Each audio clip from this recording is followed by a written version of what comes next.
In relation to the matters before us today, in particular I rise in support of New Clause 17. This, as we all know, is really an enabling bill.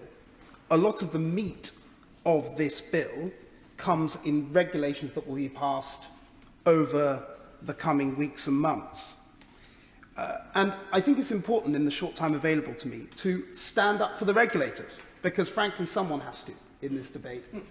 And I want to stand up for them, not because I agree with every single decision of the PRA or FCA or pensions, the payment systems regulator or anything else, but because a lot of the right criticisms that I and many other colleagues have had of the regulators is as much a function of the system in which they operate in, rather than the individual regulators or the institutions making those decisions. There is a key point about accountability that many colleagues on both sides of the House have already raised. There needs to be strengthened accountability to this House. And I had urged the government, I made the point many times before, I urged the Treasury bench and Her Majesty's Treasury to look, and the Parliament, to look at this more deeply, because unless we can strengthen the accountability of this House, and indeed the other place, to the regulators directly, we will continue to run up against criticisms that they are not taking colleagues' considerations into account. There is also a need for accountability, more effective accountability, to the government. And what I mean by that, Madam Deputy Speaker, is that the government has clearly set out in a series of actions and policy statements and speeches and strategies over the last few months, numerous reviews, what its intentions are. These have been supported by, to the extent they've come to votes in this House, they have also been supported on the floor of this House.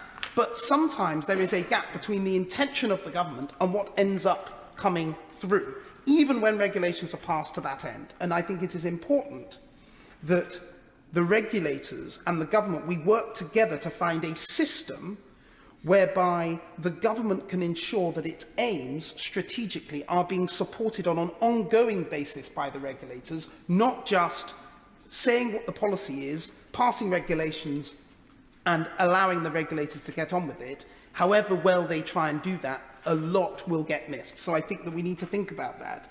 And the way in which we should think about that, in my view, is we need to rethink the entirety of our regulatory structure as to how it governs financial services in particular. We have very, very powerful regulators that have taken on a huge amount of power from the European Union. They are doing their best. There are some overlaps between them. There are times when certain aims of one conflicts with the aims of the other, even indeed relating to the competitiveness objective that has come up many times in the course of the passage of this bill.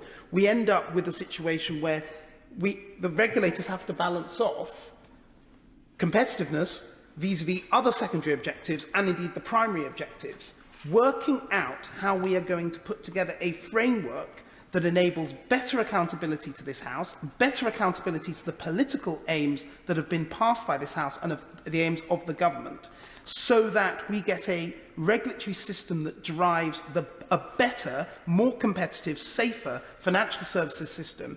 I think needs to be the work of this House. It's to that end that I've set up a group called the Regulatory Reform Group, which some members of this House and others outside are part of, and I'll be intending to work with the government on this issue, because unless we get this right, all the best intentions that all colleagues have in different areas will find it hard to be affected because of the structural difficulties that are inherent. And so I think with that, I'd like to stick up for the regulators, but say that they need to be able to operate in a more effective system.